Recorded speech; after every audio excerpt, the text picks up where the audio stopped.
How to add your business to Google Maps. Let's get started. The very first thing you want to do is to head over to your application Google Maps. Make sure that you are logged into a specific account. Tap on your profile at the top right corner and then tap on Add Your Business. Click on it. Wait for a while for it to load. It will be landing you on this page. Now first of all, you have to enter your business name.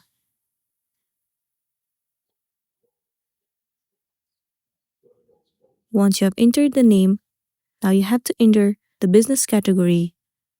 You can change and add more later. Once you have entered, tap on Done.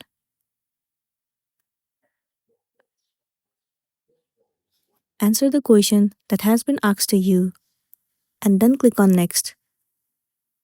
Now you have to follow the prompts by entering all the detailed information of your business. Once you are done, you will be good to go. So that's all for today, and this is simply how you can enter your business on Google Maps. Make sure to smash the like button and consider subscribing to our channel.